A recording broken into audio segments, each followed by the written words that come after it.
Ini belum berakhir. Suamiku membuat pesta untuk menceraikanku, tapi ku buat syok dia saat tahu kalau aku adalah pemilik dari. Halo Bunda, selamat datang kembali ya. Semoga Bunda semuanya dalam keadaan sehat dan bahagia ya. Sebelum masuk ke ceritanya, silahkan Bunda-Bunda semuanya absen terlebih dahulu ya. Bunda semuanya dari daerah mana saja yang sudah subscribe, semoga rezekinya lancar ya. Talita menarik napas dalam-dalam, menatap pantulan dirinya di cermin. Gaun satin putih gading yang membalut tubuhnya terasa seperti kulit kedua, pas, nyaman, dan memancarkan aura kebahagiaan. Rambutnya disanggul rapi, menyisakan beberapa helai yang menjuntai lembut membingkai wajahnya yang berseri. Senyum di bibirnya mengembang lebar. Malam ini, tepat 10 tahun lalu, ia mengucapkan janji suci di hadapan Tuhan dan saksi-saksi, mengikat hati dan nasibnya dengan seorang pria yang ia cintai lebih dari apapun, Vito. Pesta perayaan 1 dekade pernikahan mereka. Talita tidak bisa lebih bahagia lagi. Vito muncul dari belakang, memeluk pinggangnya erat. Cantik, bisiknya, mencium puncak kepala Talita. Sangat cantik, Talita. Gaun ini sempurna. Kamu juga, Vito, jawab Talita, membalikkan badan untuk membelai pipi suaminya. Pria di hadapannya adalah segalanya. Matanya yang selalu memancarkan ambisi, senyumnya yang penuh karisma, dan suaranya yang bisa membuat siapapun percaya pada impiannya. 10 tahun ini, mereka telah melalui banyak hal. Vito, yang dulu hanyalah seorang pemuda ambisius tanpa modal, kini telah menjelma menjadi pengusaha properti sukses. Mereka memulai dari sebuah apartemen kecil yang hampir tidak memiliki perabot, dan kini, mereka hidup di sebuah penthouse mewah dengan pemandangan kota yang menakjubkan. Talita selalu ada di sana, mendukungnya dalam setiap langkah, setiap keputusan, setiap kekalahan, dan setiap kemenangan. Vito mencium bibir Talita sekilas. Ayo, sayang. Para tamu sudah menunggu. Pesta ini harus jadi yang paling spektakuler. Tentu, sahut Talita, menggenggam tangan Vito. Langkah mereka beriringan menuju ballroom hotel bintang 5 yang telah dihias bak negeri dongeng. Langit-langit dihiasi ribuan lampu kristal, membiaskan cahaya ke segala arah. Meja-meja bundar berbalut taplak sutra putih. Di atasnya berdiri vas-vas kaca berisi bunga-bunga lili putih dan mawar merah muda. Semua tamu penting di kota ini hadir. Mereka adalah relasi bisnis Vito, para sosialita yang namanya sering muncul di majalah gaya hidup, dan beberapa teman lama mereka. Vito, dengan sikapnya yang supel, menyapa setiap tamu dengan senyum ramah. Talita mengikutinya, menyunggingkan senyum tulus, hatinya penuh dengan rasa syukur. Malam ini terasa seperti mimpi indah yang tak ingin ia bangunkan. Namun, ada satu hal yang mengganjal di hatinya. Satu pertanyaan yang belakangan ini sering menghantuinya. Vito sering pulang larut, beralasan sibuk dengan proyek baru. Talita mencoba menepis keraguan itu, meyakinkan dirinya bahwa pengorbanan Vito adalah untuk masa depan mereka. Ia bahkan tidak pernah menanyakan soal anak. Selama ini, mereka fokus pada karir Vito. Talita selalu berpikir, setelah Vito mencapai puncaknya, mereka akan merencanakan untuk memiliki keturunan. Sebuah lagu romantis mengalun. Vito menuntun Talita ke tengah lantai dansa. Untuk istriku yang paling setia, Talita. Kamu adalah fondasi dari semua yang aku miliki, bisik Vito, memutar tubuhnya perlahan. Kata-kata itu terdengar indah, tetapi ada nada aneh yang terselip di sana, seperti sebuah perpisahan, bukan sebuah janji. Selesai menari, Vito mengajak Talita ke panggung. Semua lampu sorot mengarah pada mereka. Di atas sana, Vito meraih mikrofon. Hadirin sekalian, terima kasih sudah datang ke pesta kami malam ini. Ini adalah malam yang sangat spesial bagi saya. Ia melirik Talita, senyumnya tak terdefinisi. 10 tahun ini adalah perjalanan yang panjang. Perjalanan yang penuh perjuangan. Dan saya akui, perjalanan itu tidak mungkin saya lalui tanpa sebuah batu sandungan. Hati Talita mencelos. Batu sandungan? Apa maksudnya? Bisik-bisik mulai terdengar di antara para tamu. Talita menatap Vito, mencoba membaca ekspresi di matanya, tapi yang ia lihat hanyalah kekosongan yang tak ia kenali. Saya selalu berpikir, di balik setiap pria sukses, ada wanita hebat. Tapi rupanya, saya salah. Lanjut Vito, suaranya naik 1 oktav. Di balik kesuksesan saya, ada sebuah beban yang harus saya tanggung. Beban yang selama ini menghalangi saya untuk mencapai puncak yang sebenarnya. Talita menggenggam tangan Vito erat. Vito, apa yang kamu bicarakan? Vito menepis tangannya. Kasar. Cukup Talita. Ini sudah berakhir. Aku bosan berpura-pura. Hadirin sekalian, malam ini, saya ingin merayakan kebebasan saya. Kata, bebas, itu bagai belati yang menusuk ulu hati Talita. Para tamu terkejut. Beberapa terlihat kasihan. Yang lain berbisik-bisik dengan senyum sinis. Talita, kamu tidak layak menjadi istriku. 10 tahun ini, kamu tidak bisa memberiku keturunan. Kamu tidak bisa memberiku ahli waris. Kamu hanya bisa bergantung padaku dan menjadi beban. Kamu adalah wanita yang mandul dan tak berguna, teriak Vito di depan semua orang. Panggung yang tadinya terasa seperti surga, kini berubah menjadi neraka bagi Talita. Air mata yang sudah ia tahan, kini mengalir tanpa malu-malu. Matanya berkaca-kaca menatap pria yang ia cintai. Pria yang dengan kejamnya menghina dan merendahkannya di hadapan semua orang yang mengenalnya. Tiba-tiba, seorang wanita cantik dengan gaun merah yang mencolok, melangkah naik ke panggung. Ia adalah Via. Ia berdiri di samping Vito, memeluk lengan pria itu dengan mesra. Kenalkan, ini Via, kata Vito dengan bangga. Ia adalah masa depan saya. Wanita yang cerdas, mandiri, dan paling penting, ia akan memberiku anak-anak yang selama ini aku inginkan. Kami akan menikah setelah perceraianku selesai. Pesta ini adalah perayaan untuk kebahagiaan baru kami. Talita merasakan dunianya runtuh. Bukan hanya dikhianati, ia juga dipermalukan. Ia bukanlah lagi wanita yang dicintai, melainkan sebuah lelucon, sebuah tontonan bagi para tamu. Bisik-bisik terdengar semakin kencang. Mandul? Kasihan sekali Talita. Aku sudah bilang, mereka tidak akan bertahan. Wanita itu memang tidak ada gunanya. Hati Talita hancur berkeping-keping. Gaun putih yang tadinya melambangkan kemurnian cinta mereka, kini terasa seperti kafan. Dengan sisa-sisa harga dirinya, ia membalikkan badan, berjalan menuruni panggung. Ia tak lagi peduli dengan tatapan dan bisikan, dengan tetesan air mata yang membasahi pipinya. Yang ia tahu, ia harus pergi dari neraka itu. Mau kemana kau, Talita? Pergi saja. Aku sudah siapkan surat cerai. Tanda tangani saja dan semua asetmu akan menjadi milikku. Suara Vito bagai gema dari jurang yang paling dalam. Langkah Talita semakin cepat. Ia keluar dari ballroom. Udara dingin malam terasa menusuk kulitnya yang basah oleh air mata. Hujan mulai turun, seolah langit pun ikut menangis untuknya. Talita tidak tahu harus kemana. Ia berjalan tanpa arah, gaunnya basah kuyup, riasannya luntur, dan hatinya remuk redam. Di bawah guyuran hujan, ia bukan lagi wanita yang rapuh. Setiap tetes air yang membasahi tubuhnya, memadamkan api cinta yang dulu membara. Namun, api itu tidak mati. Ia hanya beralih fungsi. Dari api cinta menjadi bara dendam. Ia tiba-tiba teringat percakapannya dengan seseorang bertahun-tahun lalu. Seseorang yang sangat mempercayai kemampuannya. Seseorang yang mengenalnya lebih dari yang Vito pernah tahu. Rafferty, seorang pengusaha venture capital yang pernah menawarinya kerja sama besar. Mereka bertemu di sebuah konferensi teknologi. Rafferty adalah salah satu dari sedikit orang yang tahu bahwa Talita memiliki identitas rahasia, T-Code, seorang developer blockchain dan kripto yang legendaris di komunitasnya. Selama ini, Talita menyembunyikan identitas itu dari semua orang, termasuk Vito. Ia pikir, Vito tidak akan mengerti, tidak akan menghargai pasionnya. Vito hanya peduli pada uang yang didapat secara instan. Talita berhenti di bawah sebuah halte bus tua. Ia menarik napas. Hujan tak lagi terasa dingin, justru terasa seperti pembersih. Ia mengusap air matanya.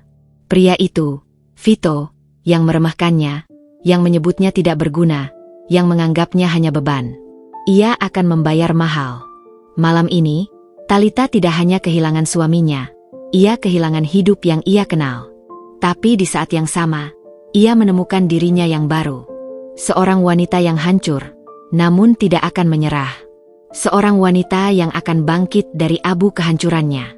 Ini belum berakhir, bisiknya pada diri sendiri, suaranya serak namun penuh tekad.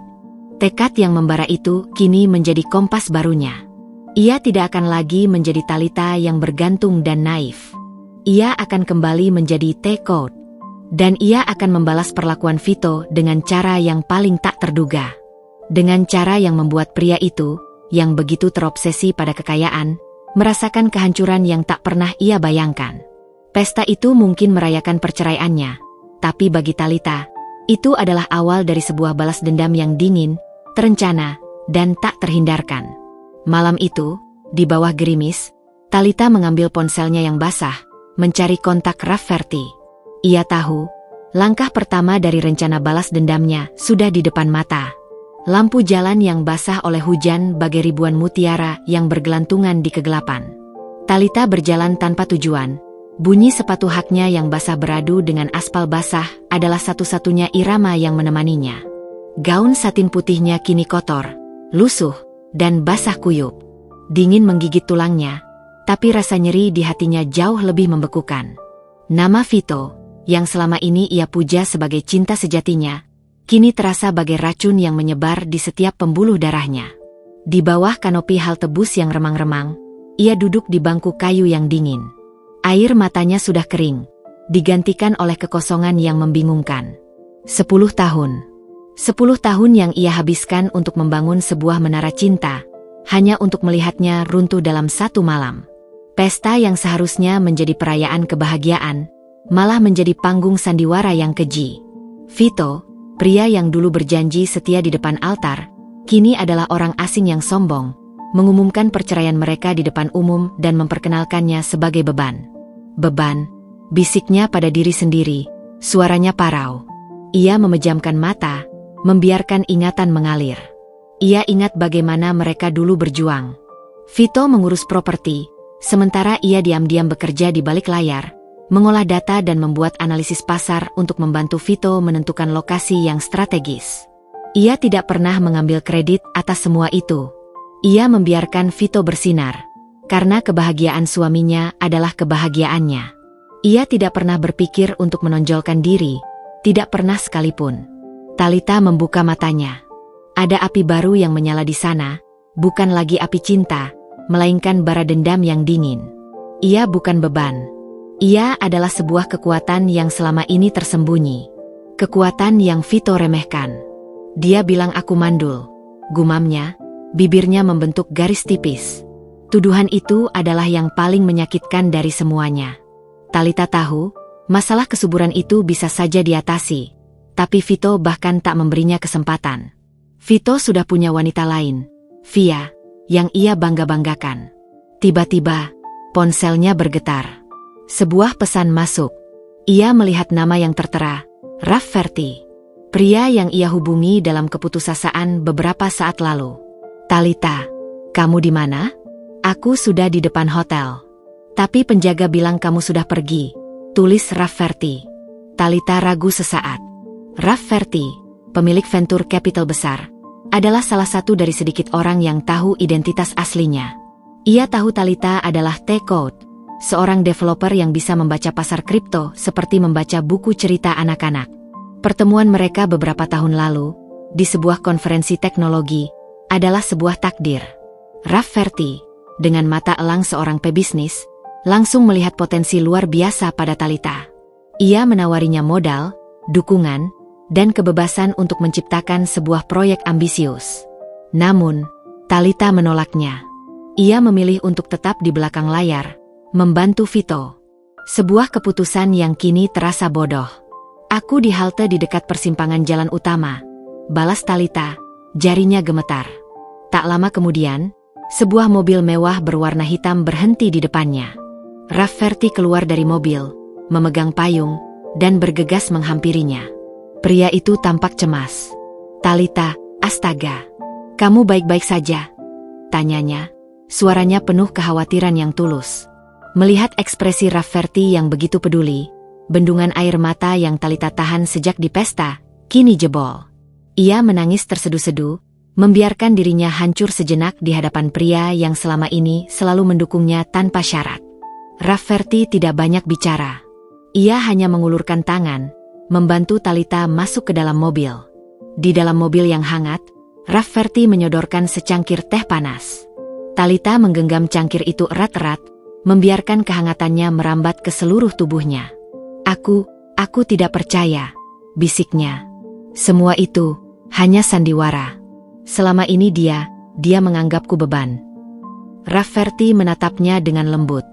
Talita, dengarkan aku. Kamu bukan beban. Vito adalah parasit.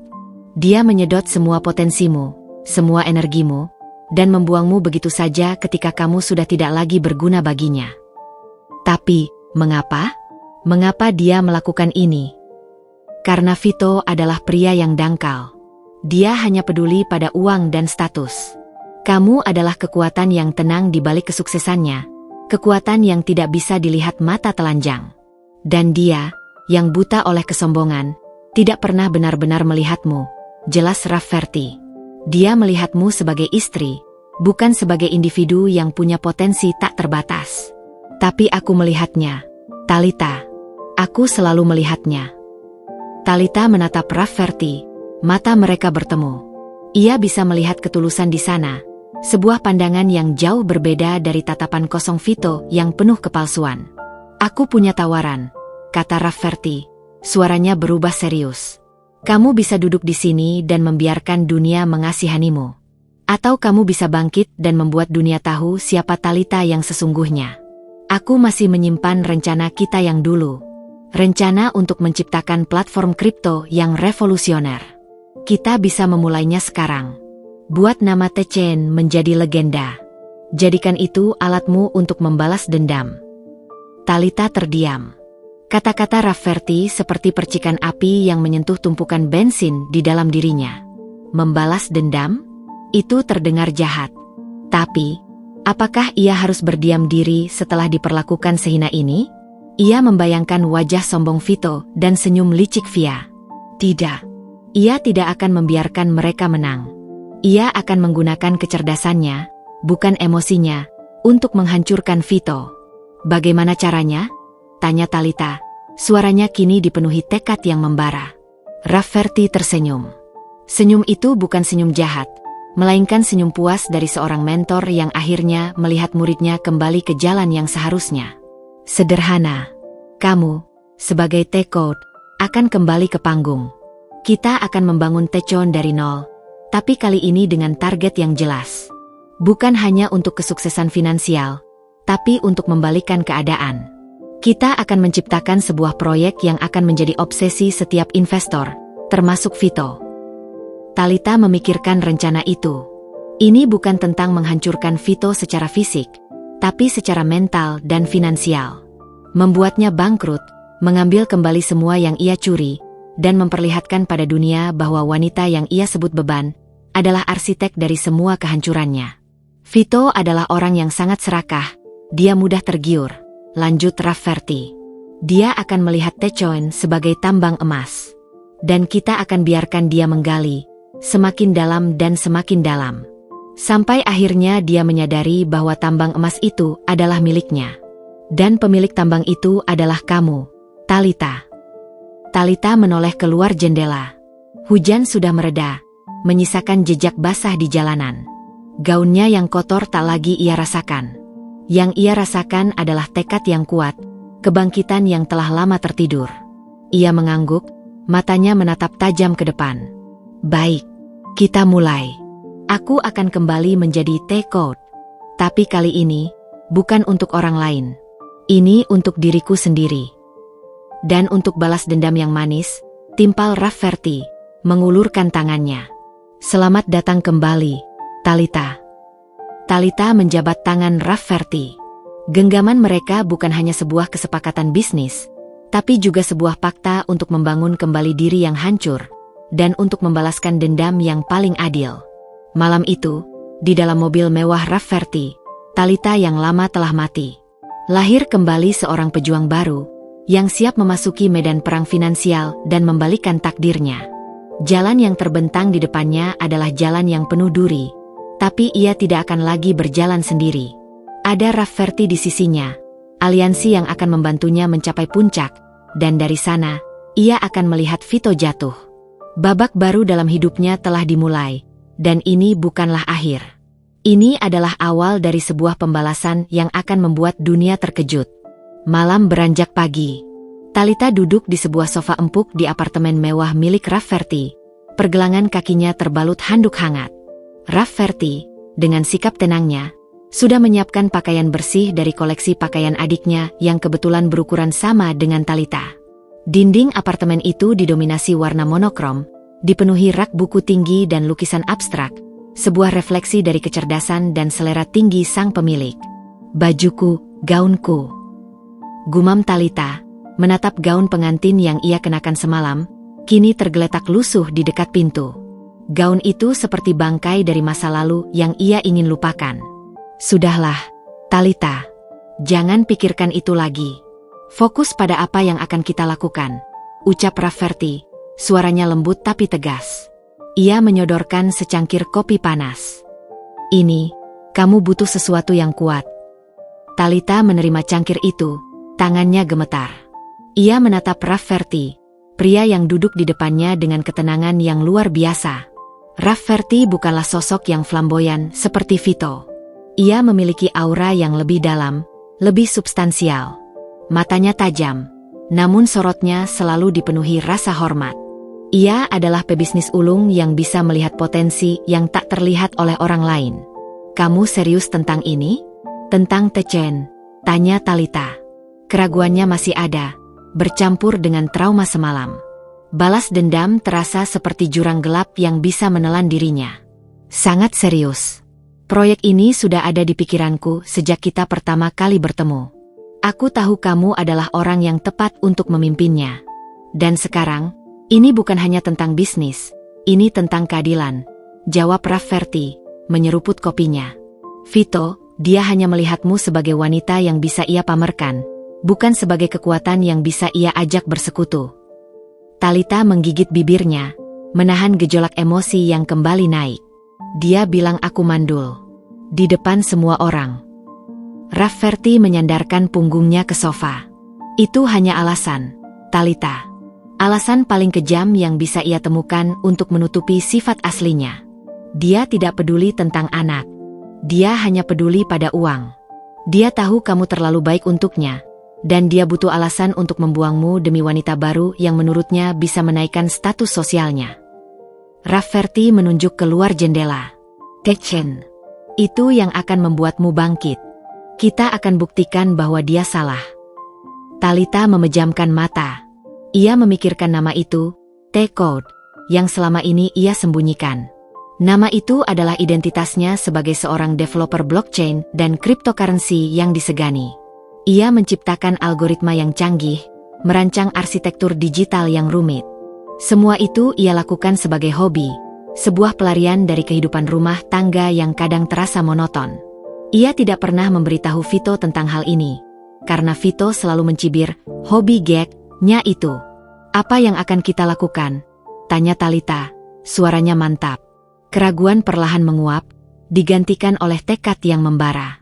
Kita akan membangun Tecoin, jawab Rafferty, matanya berbinar penuh semangat. Bukan sekadar koin kripto biasa. Kita akan membuatnya menjadi platform terdesentralisasi, sebuah ekosistem yang bisa digunakan untuk transaksi harian, investasi, bahkan pinjaman. Nama, Techen, ini. Aku sudah menyiapkan semuanya. Sebuah konsorsium investor rahasia, tim developer yang siap bekerja. Yang kurang hanya kamu. Talitha menatap Rafferty. Tapi, itu butuh waktu. Aku tidak tahu apakah aku bisa melakukannya. Kamu bisa. Kamu adalah yang terbaik, Talitha. Dulu, kamu bilang belum siap. Tapi sekarang, kamu tidak punya pilihan. Dunia finansial adalah medan perangmu. Dan kita akan memenangkan perang ini, kata Rafferty, meyakinkan. Vito, dia sekarang mungkin sedang membual tentang keberuntungannya. Dia akan segera mencari investasi baru. Dan ketika dia mendengar tentang Taechoin, dia akan terobsesi. Pria seperti dia tidak bisa melihat lebih jauh dari uang. Kita akan memancingnya, dan dia akan masuk ke dalam perangkap kita. Percakapan itu berlangsung hingga matahari terbit. Rafferty menjelaskan rencananya secara rinci. Mereka akan meluncurkan Taechoin dalam fase-fase. Pertama, memperkenalkan konsepnya secara anonim di forum-forum developer. Kemudian, melakukan initial coin offering, ICO, yang terbatas, untuk menciptakan kelangkaan dan meningkatkan daya tarik. Terakhir, mereka akan membuat Taechoin tersedia secara publik, membiarkan hype dan pasar yang bekerja. Kita akan melakukannya dengan nama samaran. Dunia hanya akan mengenal Taecode dan investor misterius di balik Taechoin. Tidak ada yang akan tahu bahwa itu adalah Talita, istri Vito yang diceraikan, jelas Rafferty. Lalu bagaimana dengan Vito? Tanya Talita. Kita biarkan dia mencari. Dia akan mendengar tentang Taechoin dari teman-teman bisnisnya. Dia akan melihat hype di media. Dia akan melihat kenaikan harga yang spektakuler. Dan keserakahannya akan menguasai dirinya. Ia akan berinvestasi, dan setiap sen yang ia masukkan akan mengalir ke rekening kita. Rafferty tersenyum. Kau lihat?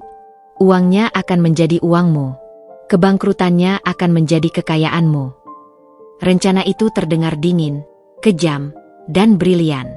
Talita menyadari, balas dendam yang paling menyakitkan bukanlah dengan kata-kata atau kekerasan, melainkan dengan kecerdasan dan strategi yang matang. Ia akan menggunakan instrumen yang paling Vito puja, uang, untuk menjatuhkannya. Baik, kata Talita, suaranya mantap. Aku akan melakukannya. Aku akan memimpin tim developer. Aku akan merancang algoritmanya. Aku akan membuat Taechoin ini menjadi yang paling revolusioner di pasar. Tapi, janji padaku satu hal, Rafferty. Apa? Tanya Rafferty. Kita tidak akan melakukan penipuan. Koin ini harus benar-benar berfungsi. Kita tidak akan merampok orang lain. Kita hanya akan mengambil kembali apa yang seharusnya menjadi milikku, dari pria yang telah mengambil segalanya dariku, pinta Talita. Rafferty mengangguk, matanya memancarkan kekaguman. Itu sudah menjadi rencanaku. Koin ini akan menjadi sebuah solusi finansial yang nyata. Kita akan membangun sebuah imperium yang kokoh, bukan hanya tumpukan uang di atas pasir. Genggaman tangan mereka terjalin. Bukan sekadar janji, melainkan sumpah. Rafferty bukan lagi sekadar mitra bisnis. Ia adalah sekutu, sahabat, dan satu-satunya orang yang melihat Talita seutuhnya. Ia memberikan Talita bukan hanya kesempatan, tapi juga harapan. Ada satu hal lagi yang harus kita lakukan, kata Rafferty, wajahnya serius. Kamu harus menghilang. Menghilang? Ya, dari radar Vito. Biarkan dia berpikir kamu hancur dan bersembunyi. Biarkan dia dan Via menikmati kebahagiaan palsu mereka. Sementara mereka sibuk berfoya-foya, kita akan menguasai dunia. Jadilah bayangan yang bekerja di balik layar, Talita. Hingga saatnya tiba, saat kita siap untuk muncul dan membuat mereka terkejut. Talita menyetujuinya. Ia tahu, langkah ini adalah yang paling sulit. Bersembunyi dari dunia, menjauhi orang-orang yang mengenalnya. Tapi ia juga tahu, ini adalah satu-satunya cara untuk membuat rencananya berhasil. Vito akan semakin lengah jika ia mengira Talita telah menyerah. Talita memandang keluar jendela, membiarkan cahaya matahari pagi menyinari wajahnya. Ia teringat kata-kata Rafferty, dunia finansial adalah medan perangmu. Ia siap. Senjata-senjatanya sudah diasah, pasukannya siap. Malam itu, Talita mati. Pagi ini, Taecode terlahir kembali. Ini bukan hanya cerita tentang balas dendam, tapi juga tentang kebangkitan. Tentang bagaimana sebuah beban bisa menjadi penguasa. Dan dari bayangan, ia akan muncul sebagai ratu di akhir permainan. Dunia yang tadinya penuh dengan gaung pesta, kini sunyi senyap bagi Talita. Ia telah menarik diri sepenuhnya. Ponsel lamanya dimatikan, akun media sosialnya dihapus. Ia bagai bayangan yang menghilang di telan malam. Selama berminggu-minggu, Talita menyendiri di sebuah apartemen rahasia yang disiapkan Rafferty, sebuah tempat yang jauh dari kehidupan lamanya. Di balik dinding itu, ia tak lagi mengenakan gaun cantik, melainkan kaos oblong dan celana longgar. Rambutnya diikat asal-asalan. Komputer-komputer canggih memenuhi ruangan. Layar-layarnya memancarkan cahaya biru yang menjadi satu-satunya sumber penerangan di malam hari. Inilah dunianya sekarang. Dunia yang dipenuhi barisan kode, algoritma rumit, dan sebuah proyek ambisius bernama Tecoin. Kerja sama dengan Rafferty berjalan mulus. Rafferty mengurus sisi bisnis, termasuk mengumpulkan tim pengembang terbaik di bawah nama samaran, dan Talita menjadi nahkoda utama.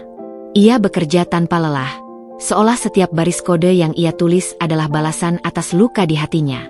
Setiap kode yang sempurna, setiap bug yang teratasi, adalah kemenangan kecil yang mengobati jiwanya. Algoritma ini harus yang paling efisien, Rafferty, kata Talita suatu malam, matanya fokus pada layar. Kita tidak boleh ada celah. Tecoin harus lebih dari sekadar koin kripto. Ia harus menjadi solusi, sebuah ekosistem finansial yang nyata. Rafferty, yang duduk di sofa sambil mengawasi, tersenyum. Aku tahu itu.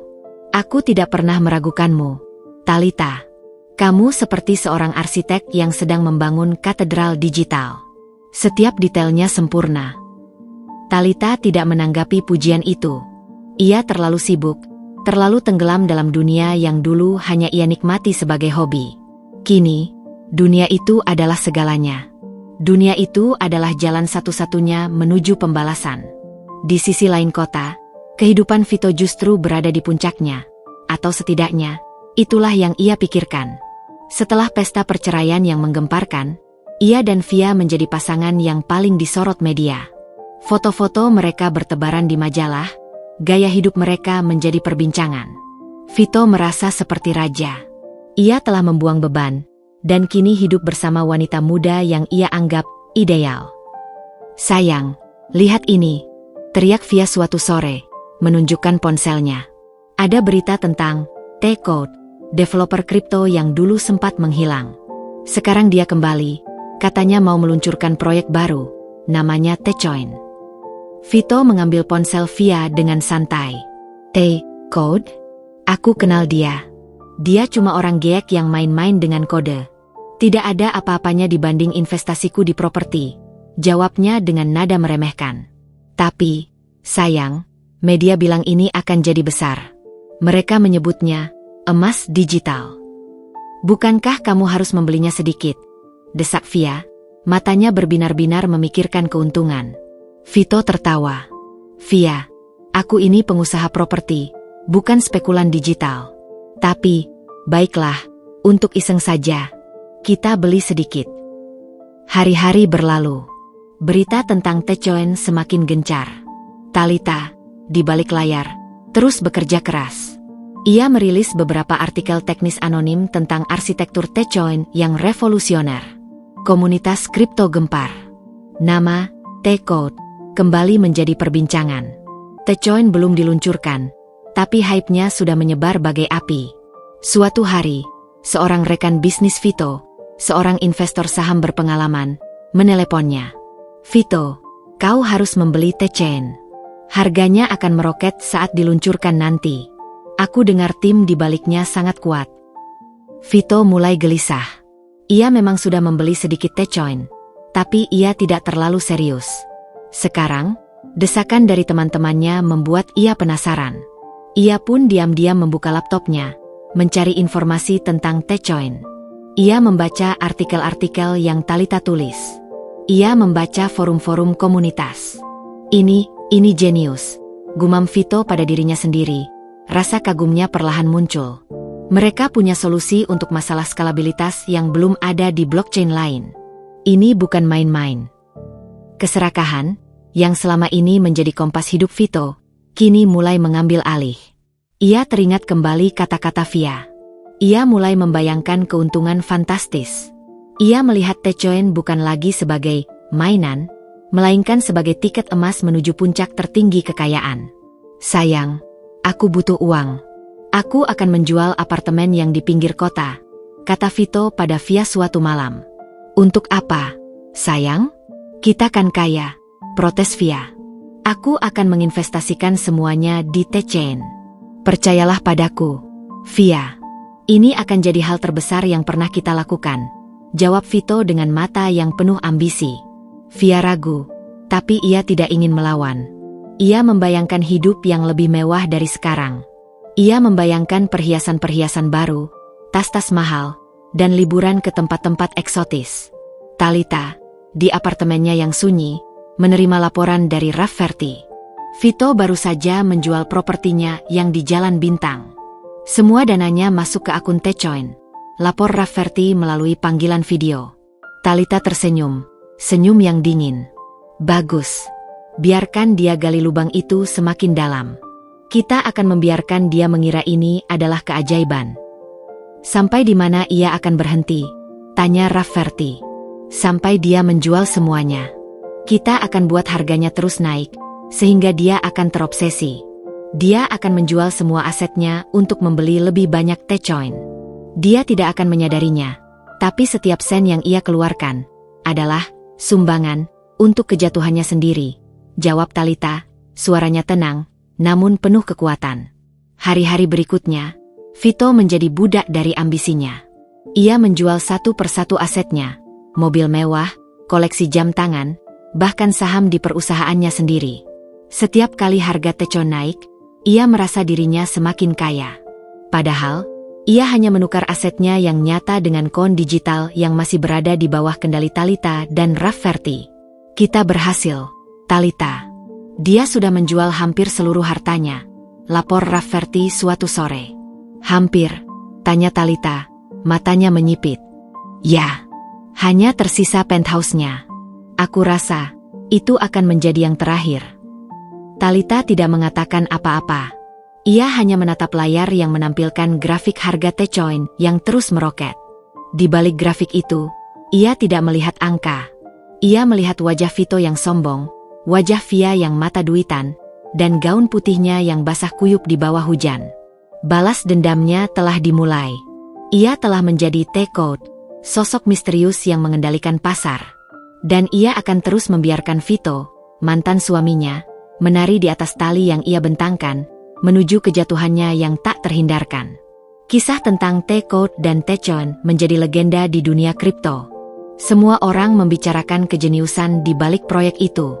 Tidak ada yang tahu, pemiliknya adalah seorang wanita yang baru saja diceraikan, yang sedang merancang kehancuran mantan suaminya dengan cara paling cerdas yang pernah ada. Dan ini hanyalah awal dari permainan yang lebih besar. Vito duduk di sofa empuk ruang kerjanya, mata tajamnya tak lepas dari layar monitor.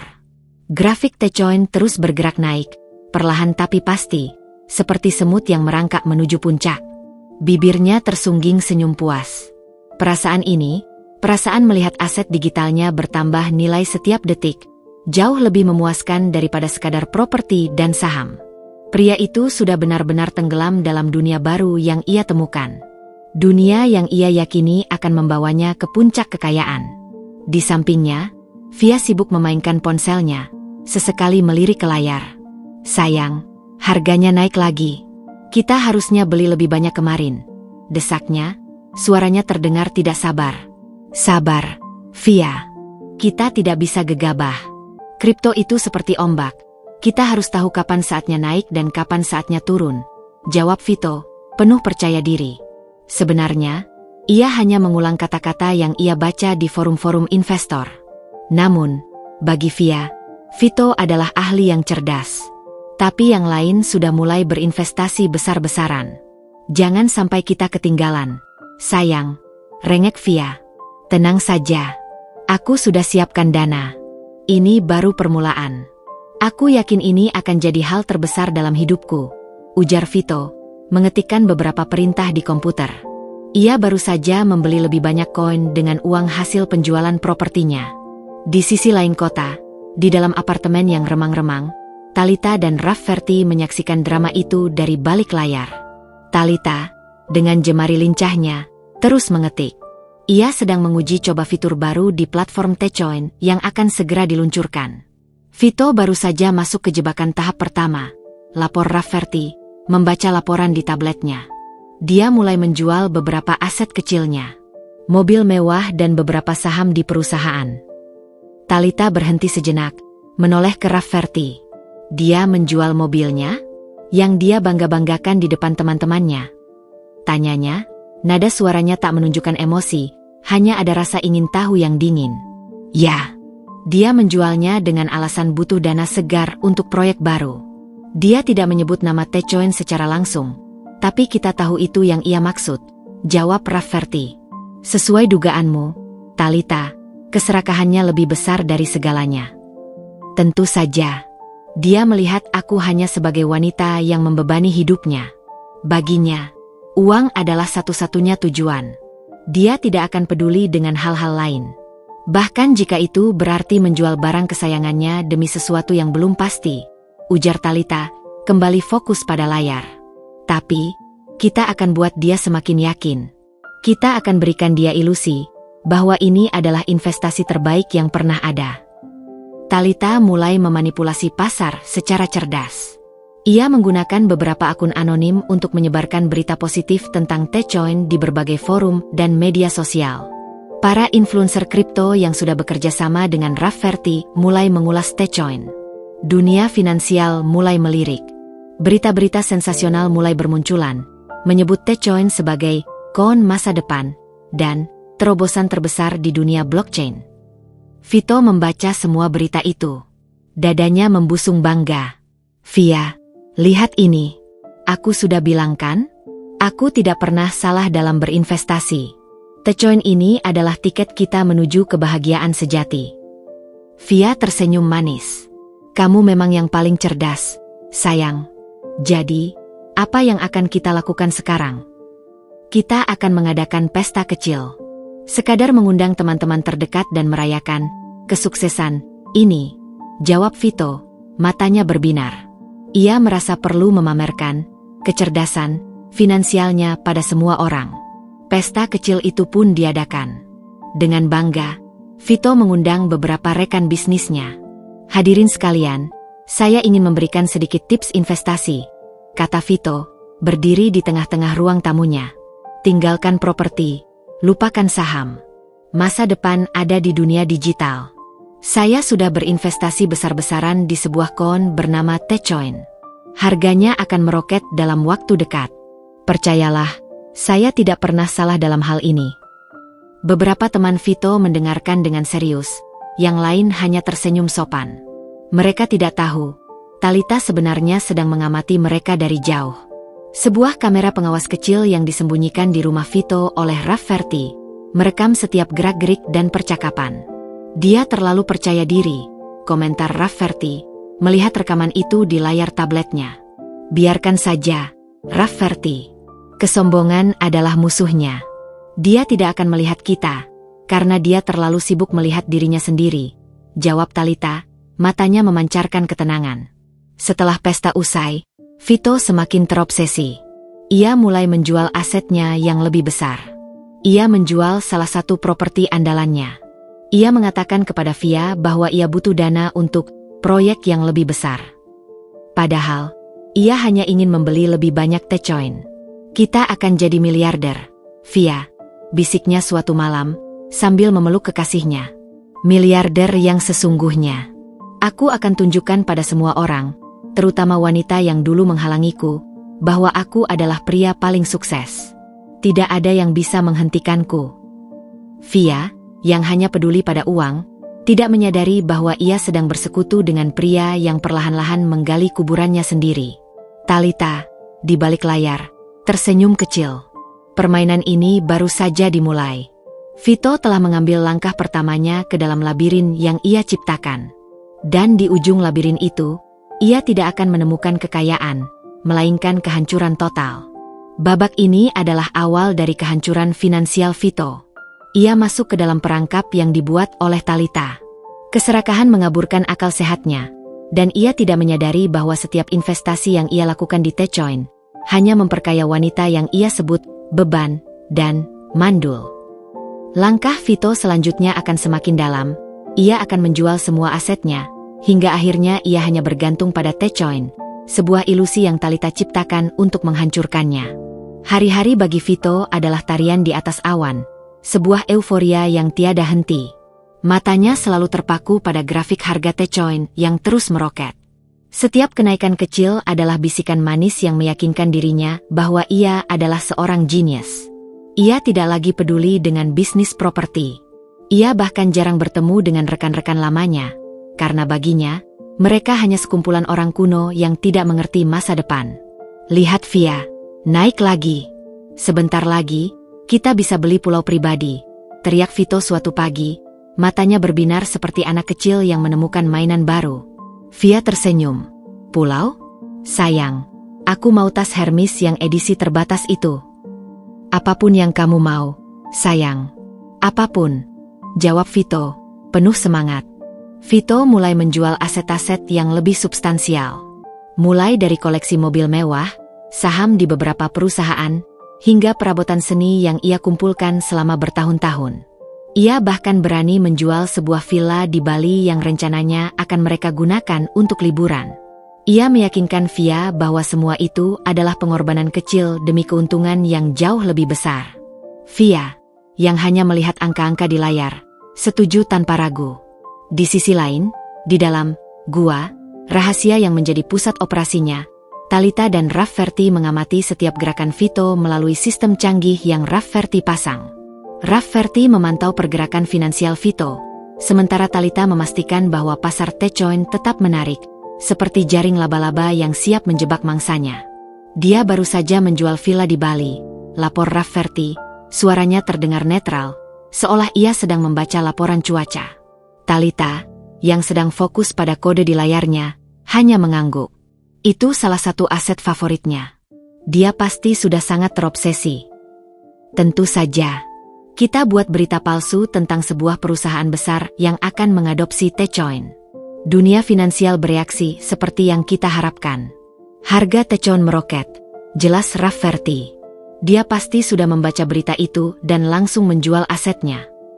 Talita menyeringai. Begitulah. Dia selalu mudah ditebak.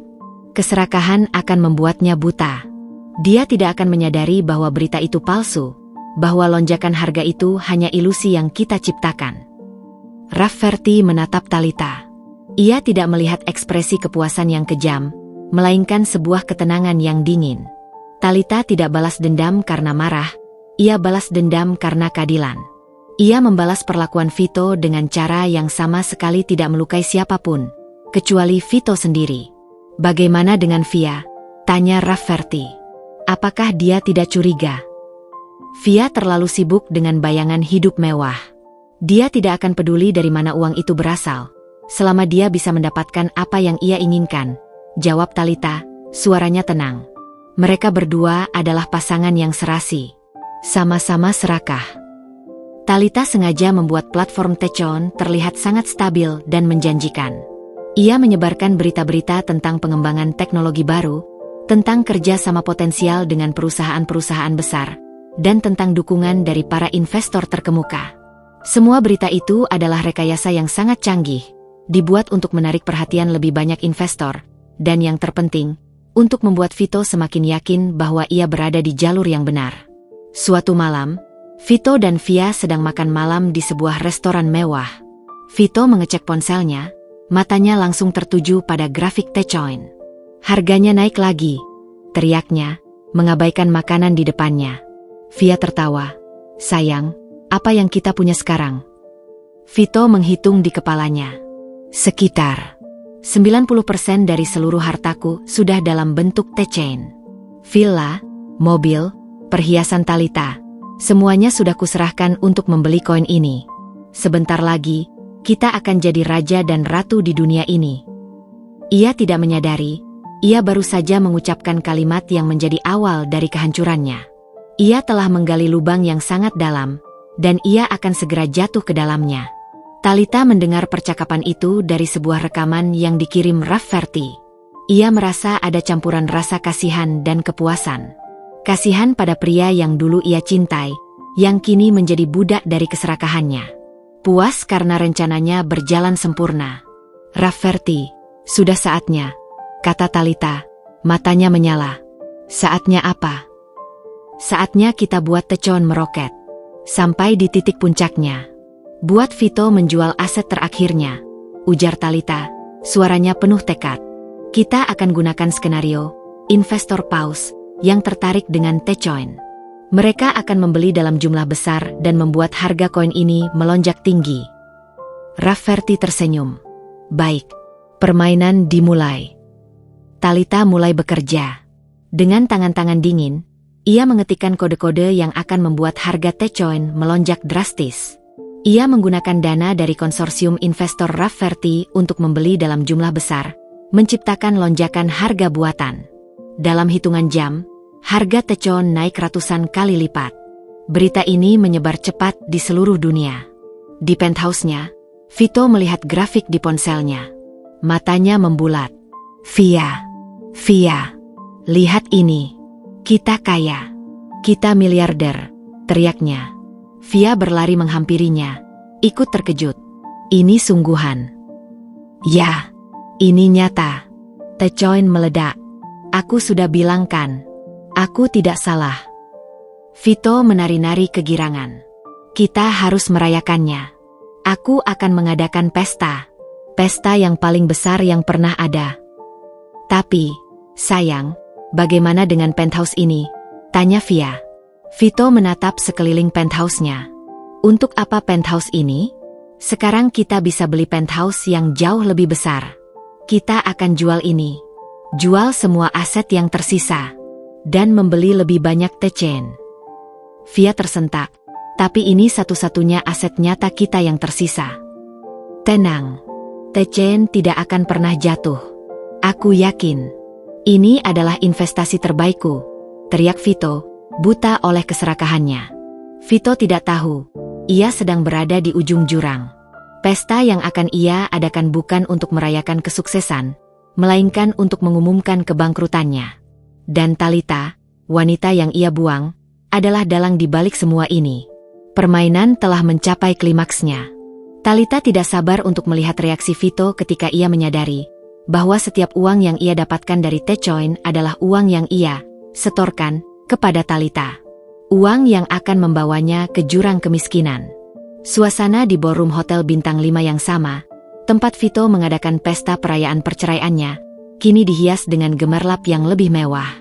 Lampu-lampu sorot berwarna keemasan menari-nari di dinding, memantulkan kemegahan. Udara dipenuhi aroma anggur mahal dan parfum-parfum berkelas. Para tamu yang datang kali ini adalah orang-orang yang lebih penting, lebih kaya, dan lebih dihormati di dunia bisnis. Mereka semua hadir atas undangan Vito untuk merayakan kesuksesannya yang luar biasa. Vito berdiri di tengah ruangan, mengenakan setelan jas buatan desainer ternama, dengan senyum yang begitu lebar hingga sudut bibirnya terasa kaku. Di sampingnya, Via terlihat menawan dalam balutan gaun merah yang menyilaukan. Mereka adalah pusat perhatian, pasangan yang paling dibicarakan. Mereka terlihat seperti raja dan ratu, siap menerima tepuk tangan dari para pengikutnya. Aku tidak pernah membayangkan akan kembali ke tempat ini secepat ini, bisik Via, matanya berbinar-binar. Kali ini adalah perayaan untuk kita. Untuk kemenanganmu. Untuk kemenangan kita, koreksi Vito, memeluk pinggang Via erat. Tanpa dukunganmu, aku tidak akan bisa sejauh ini. Kamu adalah bidadari keberuntunganku. Vito sama sekali tidak menyadari, ia sedang menari di atas bara api. Kebahagiaan yang ia rasakan adalah gelembung sabun yang siap pecah kapan saja. Ia benar-benar yakin bahwa ia adalah orang yang paling cerdas di antara mereka semua. Semua asetnya, semua kekayaannya, sudah ia tukar dengan koin digital bernama Tecoin, yang harganya terus meroket bagai roket yang meluncur ke angkasa. Selamat, Vito. Aku dengar kau sudah jadi miliarder berkat koin itu, ucap seorang pebisnis properti yang dulu sering bergosip tentangnya. Hampir. Aku masih dalam proses, jawab Vito dengan bangga. Tapi ya, aku tidak pernah salah tentang investasi. Aku sudah bilang, masa depan ada di dunia digital. Vito mengajak semua tamu untuk bersulang. Gelas-gelas kristal beradu, menciptakan irama kemeriahan yang terasa hampa bagi satu-satunya orang yang tahu kebenaran di balik semua ini. Sementara itu, di sebuah mobil yang terparkir tak jauh dari hotel, Talitha dan Rafferty mengamati kerumunan itu melalui layar laptop. Wajah Talita dipenuhi ketenangan, bukan kegembiraan.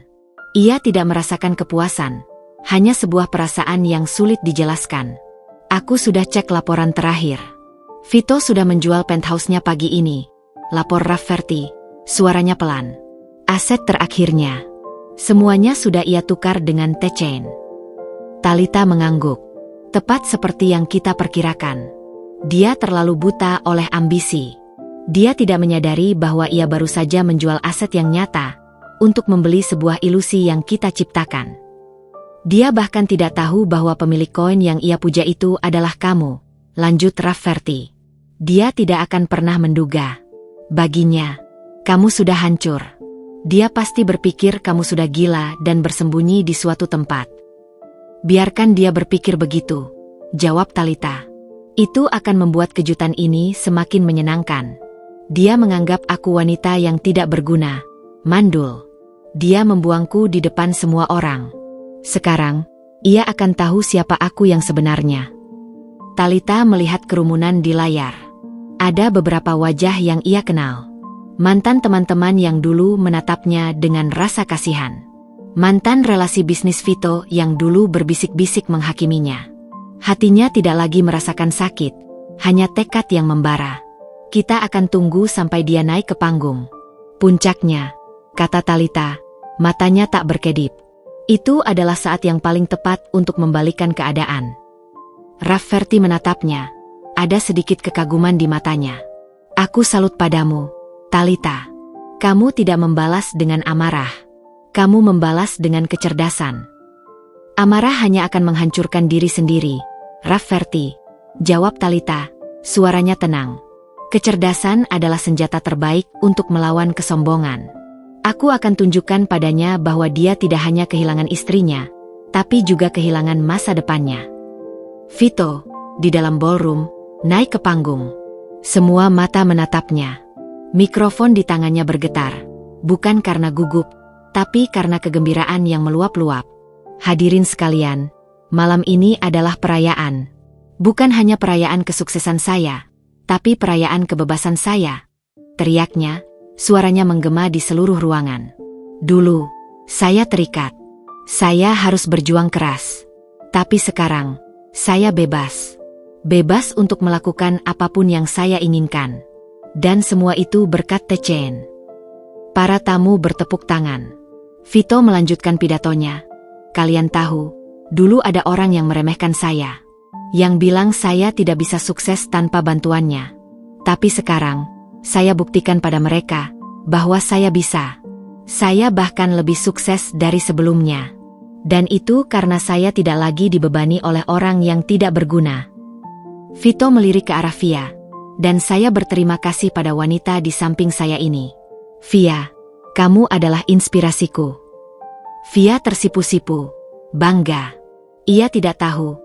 Ia sedang menjadi bagian dari drama yang Talita susun. Aku sudah menjual semua asetku. Semuanya, teriak Vito, suaranya penuh kemenangan. Karena aku yakin, Techen akan membuat kita kaya selamanya. Itu dia. Titik nol Vito telah ia ucapkan sendiri. Semua yang ia miliki, semua yang ia banggakan, telah ia tukar dengan sebuah ilusi.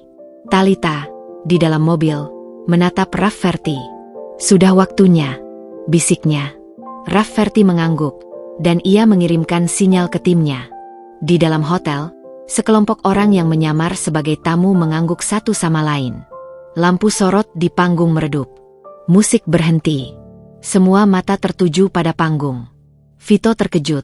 Ada apa ini? Apakah ada masalah? Talita tidak menjawab. Ia hanya menatap layar. Ia tidak akan muncul sekarang. Ia akan biarkan Vito berada di puncak, menari di atas ilusi, sebelum ia jatuh ke jurang terdalam. Talita tidak akan muncul sampai akhir babak, sampai saat yang tepat untuk membalikkan takdir. Lampu sorot yang meredup di panggung membuat seluruh mata di ballroom tertuju ke sana. Vito yang tadinya bersemangat, kini merasa gelisah. Ia menatap ke arah pintu utama, mencoba mencari tahu apa yang terjadi. Para tamu berbisik-bisik, rasa penasaran memenuhi udara. Di tengah kebingungan itu, sebuah lagu instrumental yang megah mulai mengalun, bukan lagi musik pesta yang riang. Lagu itu terasa seperti prolog dari sebuah drama yang tak terduga. Dari pintu utama, seorang wanita melangkah masuk.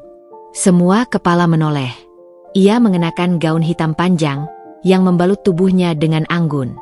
Rambutnya disanggul tinggi, menampakkan lehernya yang jenjang, dan di wajahnya terlukis riasan yang sempurna. Wanita itu berjalan dengan langkah mantap dan penuh percaya diri. Tatapannya lurus ke depan, bagai elang yang menemukan mangsanya.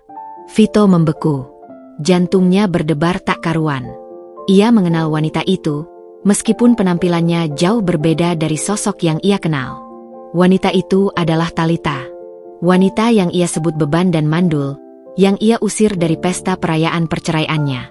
Talitha tidak terlihat hancur, tidak terlihat lemah. Ia justru memancarkan aura kekuasaan yang tak bisa dibantah. "Talitha," bisik Via. Suaranya dipenuhi rasa tak percaya. Apa yang dia lakukan di sini? Talitha terus berjalan, melewati kerumunan tamu yang terkejut. Beberapa dari mereka menatapnya dengan kekaguman, yang lain dengan kebingungan. Talitha tidak memedulikan tatapan mereka. Ia hanya fokus pada Vito. Langkahnya bagai langkah seorang ratu yang baru saja merebut kembali tahtanya. Vito, yang tadinya gagah berdiri di panggung, kini terlihat seperti patung lilin. Ia tidak bisa bergerak, tidak bisa bicara. Ia menatap Talitha, mencoba mencari sisa-sisa wanita yang ia kenal. Tapi yang ia temukan hanyalah sebuah permata yang telah diasah, yang siap memantulkan cahaya kehancuran ke wajahnya. Talitha naik ke panggung, berdiri di samping Vito dan Via.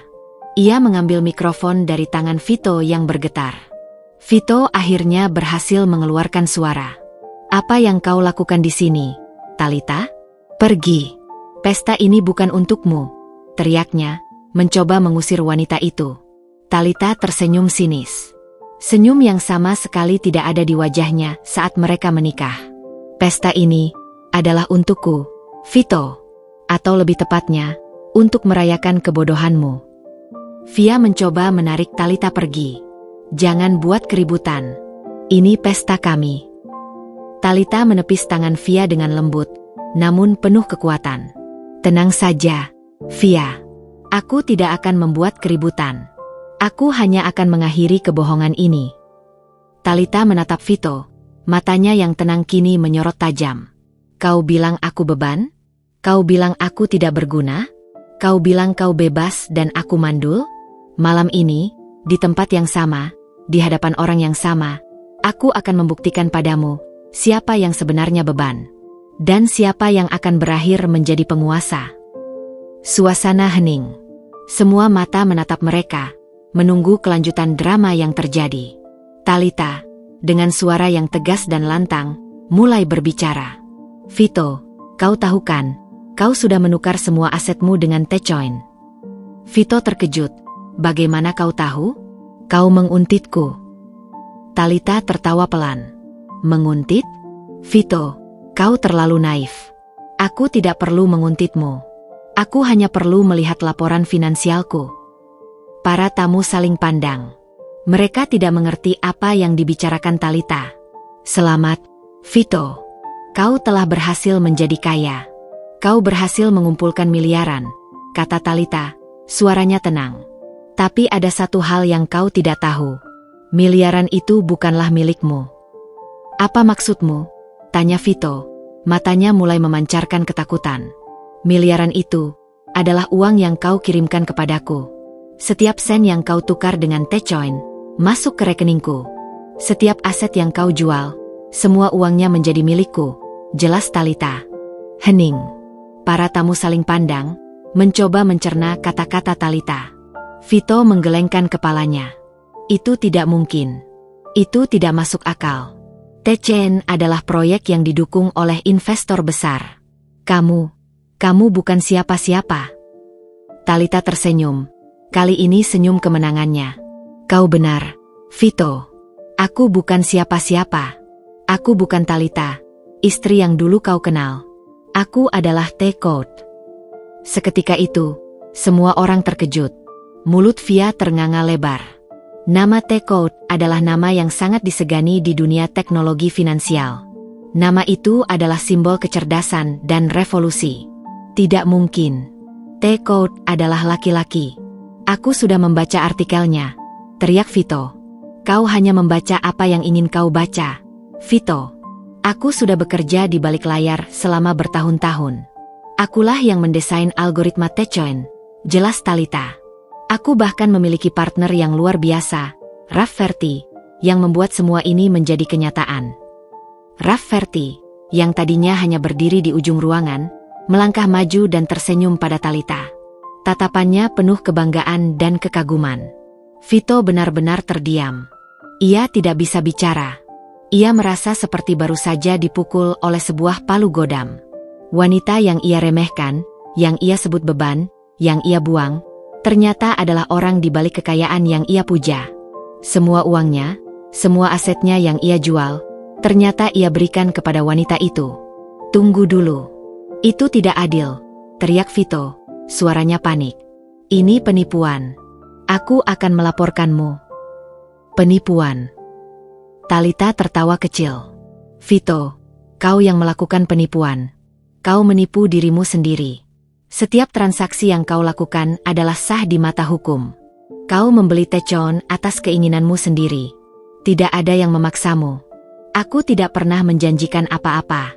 Kau yang berinvestasi di sebuah ilusi. Dan ilusi itu ternyata milikku. Para tamu mulai berbisik-bisik. Wajah mereka dipenuhi rasa takjub dan kaget. Mereka melihat Vito dengan tatapan yang berbeda. Pria yang tadinya dianggap jenius, kini terlihat seperti orang bodoh. Dan Talita, yang dulunya dianggap beban, kini terlihat seperti ratu yang gagah dan berkuasa. Ini adalah puncak dari cerita Talita.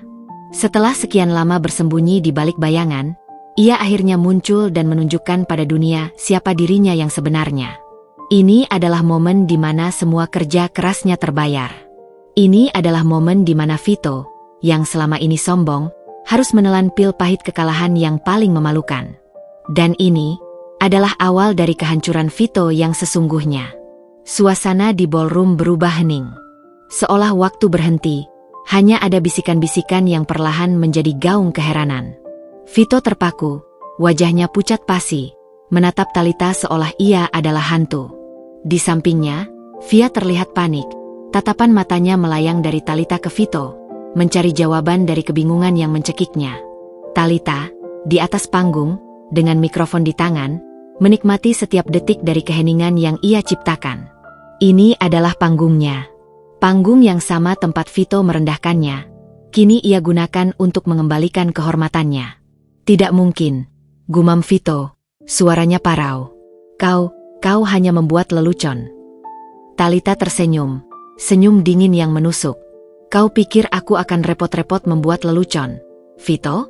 Kau pikir aku akan kembali ke tempat ini hanya untuk sandiwara? Ia mengisyaratkan sesuatu pada Rafferty. Dalam hitungan detik, sebuah layar besar di belakang panggung menyala. Layar itu menampilkan data-data finansial yang rumit. Hadirin sekalian, suara Talita terdengar jelas dan tenang. Mungkin kalian hanya mengenal saya sebagai mantan istri Vito. Tapi seperti yang sudah saya katakan, saya adalah T-Code, developer blockchain dan cryptocurrency. Dan ini, Talita menunjuk layar di belakangnya. Ini adalah arsip transaksi Techoen selama beberapa bulan terakhir. Dan ini, ia menunjuk sebuah grafik yang menunjukkan pergerakan dana. Ini adalah alamat dompet digital yang dimiliki oleh Techoen. Lihatlah baik-baik, Vito, kata Talita, matanya tak lepas dari mantan suaminya itu. Ini adalah grafik investasimu di Techoen. Setiap kali kau menjual asetmu, mobil, saham, bahkan perhiasan yang dulu kau berikan padaku, semua uangnya mengalir ke dompet ini. Vito menatap layar. Ia tidak bisa mengerti. Ia hanya melihat angka-angka yang membuatnya sakit kepala. Dan sekarang, saya akan perlihatkan padamu, di mana uang itu berada, ujar Talita, suaranya naik 1 oktav. Uang itu ada di sini. Talita menunjuk sebuah barisan kode di layar yang menampilkan alamat dompet digitalnya. Semua hartamu, semua asetmu, semua yang kau banggakan, sekarang menjadi milikku. Karena akulah pemilik Techoen. Hening. Kali ini, tidak ada lagi bisikan. Para tamu hanya terdiam, terkejut. Mereka melihat Vito dengan tatapan berbeda. Bukan lagi sebagai seorang pengusaha sukses, tapi sebagai seorang pria yang baru saja dicurangi oleh istrinya sendiri.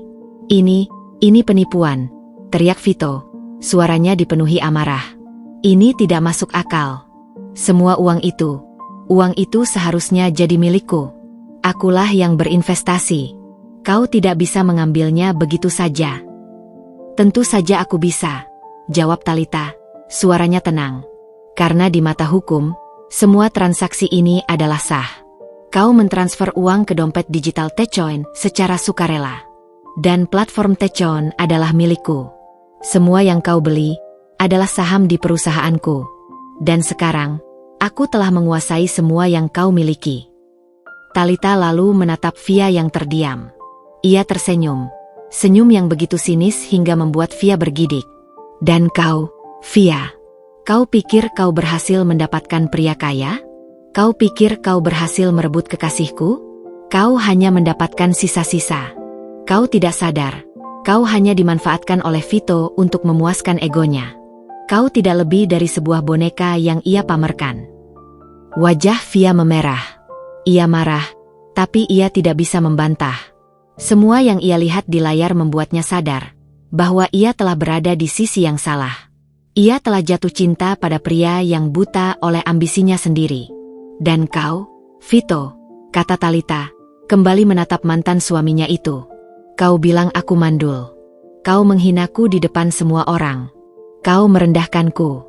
Tapi kau tahu apa? Semua itu tidak benar. Aku tidak mandul. Aku hanya tidak ingin memiliki anak denganmu. Vito terkejut. Matanya membelalak. Talitha menarik napas.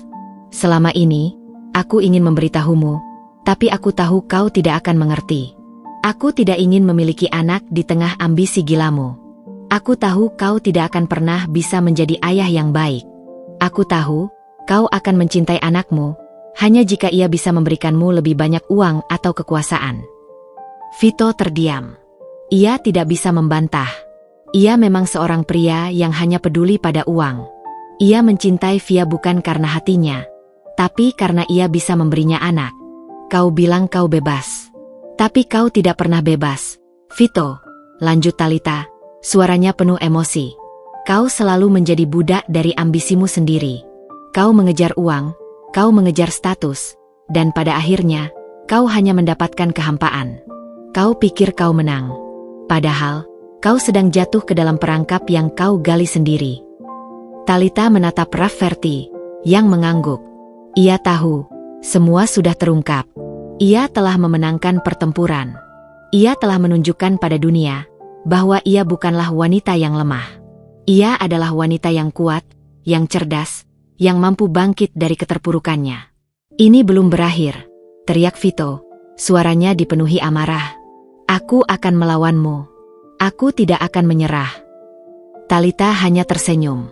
Kau sudah kalah, Vito. Pertarungan sudah usai. Dan kau telah kehilangan segalanya. Mulai sekarang, kau bukan lagi siapa-siapa. Kau hanya seorang pria yang hidup dalam bayang-bayang masa lalunya. Talitha melangkah turun dari panggung. Ia tidak menoleh ke belakang. Ia meninggalkan Vito yang berdiri mematung, sendirian di atas panggung, di hadapan tamu-tamu yang kini menatapnya dengan tatapan jijik. Pria yang tadinya dianggap seorang pahlawan, kini berubah menjadi pecundang. Dan Talitha, wanita yang tadinya dianggap beban, kini menjadi ratu yang gagah berani. Talitha telah berhasil mengungkapkan kebenaran di depan publik. Ia telah berhasil mempermalukan Vito dan Via. Namun, perjuangannya belum usai. Ia harus membangun kembali hidupnya, membangun imperiumnya, dan menemukan kebahagiaannya yang sejati. Gaung kata-kata Talitha masih menggema di seluruh ballroom. Vito berdiri mematung, seolah rohnya telah meninggalkan raganya. Wajahnya yang tadinya berseri-seri kini berubah menjadi kosong, lalu perlahan memerah karena malu dan marah yang tak terkendali. Di sekelilingnya, bisik-bisik yang dulu menghina Talitha, kini berbalik menghakiminya. Kau lihat itu? Pria yang sombong itu ternyata hanya menukar hartanya dengan milik istrinya sendiri. Dia bodoh. Seharusnya dia tahu siapa wanita yang ia nikahi. Bagaimana bisa seorang pengusaha properti terkemuka jatuh ke perangkap seperti itu? Vito mendengar semuanya. Suara-suara itu bagai anak panah yang menusuk telinganya. Ia melirik Via yang berdiri di sampingnya. Wajah wanita itu kini terlihat penuh perhitungan. Ia tidak lagi menatapnya dengan penuh cinta, melainkan dengan tatapan jijik. Via melihatnya bukan sebagai pria kaya yang menjanjikan, melainkan sebagai pecundang yang baru saja kehilangan segalanya. Vito, aku pergi, kata Via, suaranya dingin dan datar. Ia melepaskan genggaman tangan Vito. Kamu penipu. Kamu bilang kamu kaya. Kamu bilang kita akan hidup mewah. Semua ini hanya bohong. Via, tunggu. Ini tidak seperti yang kau pikirkan, teriak Vito, mencoba menahan kekasihnya. Aku tidak peduli apapun yang kau pikirkan. Aku tidak akan menghabiskan hidupku dengan pria bangkrut sepertimu. Via bergegas pergi, meninggalkan Vito sendirian di panggung, di hadapan mata ratusan orang yang menyaksikan kehancurannya. Vito melihatnya pergi. Wanita yang ia bangga-banggakan, yang ia yakini akan memberinya anak dan kebahagiaan, meninggalkannya begitu saja. Ia tidak bisa berbuat apa-apa. Tubuhnya terasa mati rasa.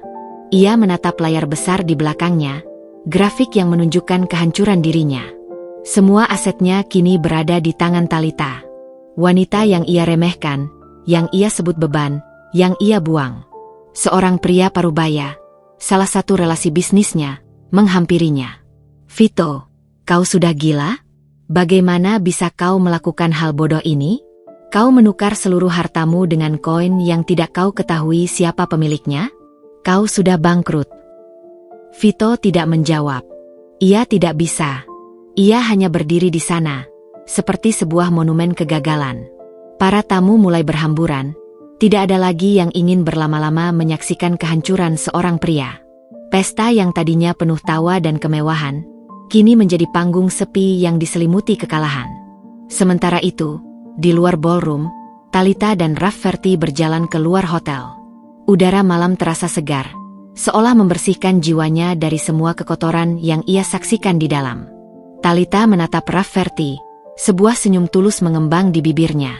Kita berhasil, bisik Talitha. Kita berhasil, Rafferty. Rafferty tersenyum. Aku tahu kita akan berhasil, Talitha. Kamu tidak pernah membuatku ragu. Dia terlihat sangat bodoh, kata Talitha. Suaranya terdengar netral, tanpa rasa puas yang berlebihan. Dia tidak menyadari bahwa ia telah mengumpulkan uang untuk orang yang ia benci. Itulah yang membuat ini menjadi balas dendam yang paling manis. Talitha, jawab Rafferty. Kamu tidak menyentuhnya dengan tanganmu. Kamu hanya menggunakan kecerdasannya dan keserakahannya untuk melawannya. Mereka berjalan menuju mobil Rafferty.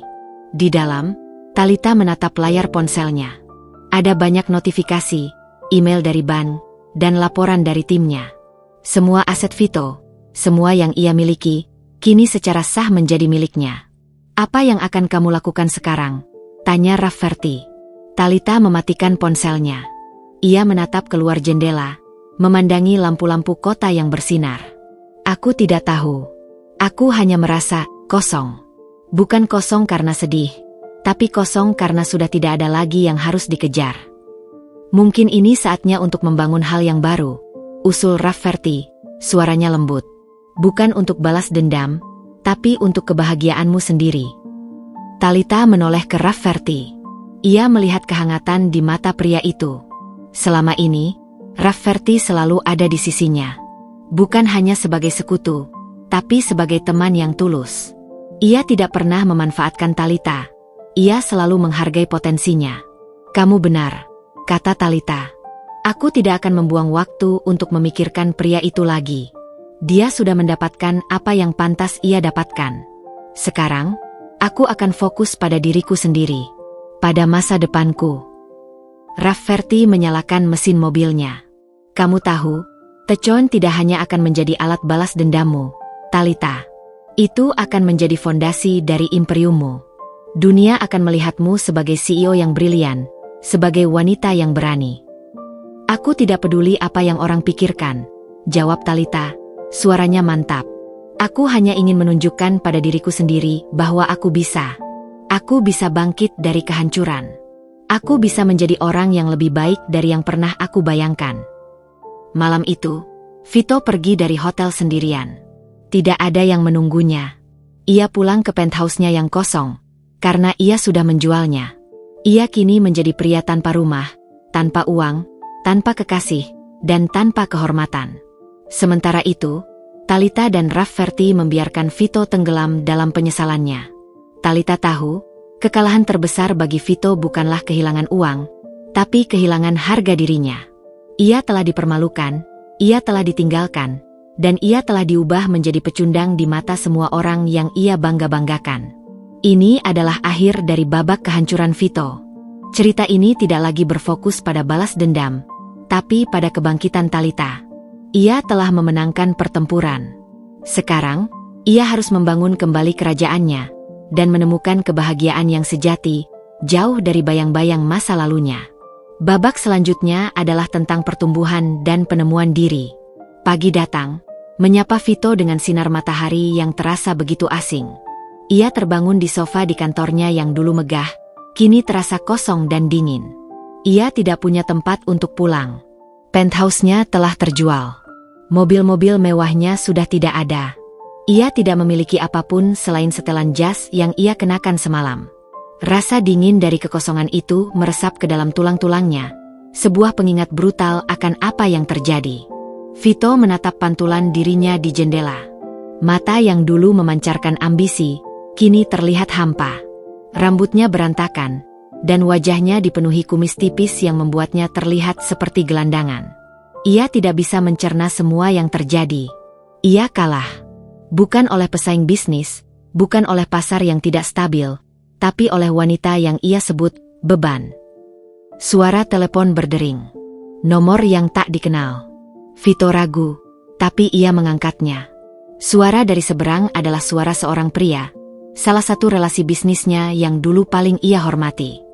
Vito, apa yang terjadi semalam? Aku dengar kau kehilangan segalanya. Vito tidak menjawab. Ia hanya terdiam. Aku tidak tahu harus berkata apa. Talita, wanita itu benar-benar luar biasa. Dia bukan hanya cerdas, dia juga kejam. Aku tidak tahu kalau dia adalah Tekot, bisik Vito, suaranya parau. Tentu saja kau tidak tahu. Kau terlalu sibuk dengan kesombonganmu sendiri. Kau tidak pernah melihat siapa yang ada di sampingmu. Kau tidak pernah tahu potensi wanita yang kau nikahi. Kau pikir dia hanya seorang istri yang bisa kau pamerkan. Padahal, dia adalah sebuah kekuatan yang kau remehkan, ujar pria itu, suaranya terdengar mencela. Kau juga mengikutinya? Tanya Vito, merasa malu. Aku tidak mengikutinya. Aku hanya berinvestasi di Tecoen. Aku tahu proyek itu memiliki potensi luar biasa. Dan aku tidak pernah menduga bahwa pemiliknya adalah mantan istrimu. Tapi, sekarang aku tahu. Dan aku akan berinvestasi lebih banyak lagi, kata pria itu. Vito terdiam. Ia tidak bisa membantah. Semua yang dikatakan pria itu benar. Ia terlalu buta oleh ambisi dan keserakahannya sendiri.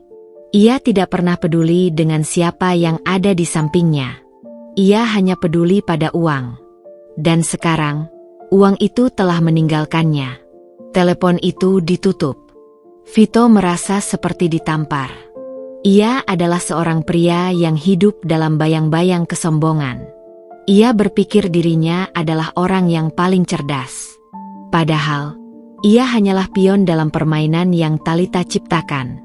Di sisi lain, di sebuah kantor yang baru, Talita dan Rafferty sedang merancang logo perusahaan baru mereka. Nama perusahaan itu, T-Corp.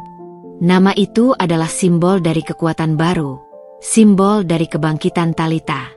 Kita sudah berhasil mengambil alih semua aset Vito, semua properti, saham, dan rekening banknya. Bagaimana menurutmu, Talita? Apa yang harus kita lakukan? Tanya Rafferty. Suaranya tenang dan penuh harapan. Talita melihat daftar aset itu. Sebuah daftar yang dulu sangat Vito bangga-banggakan. Ia tidak merasakan kepuasan yang berlebihan. Hanya sebuah perasaan hampa yang aneh. Kita akan gunakan semua itu untuk kebaikan.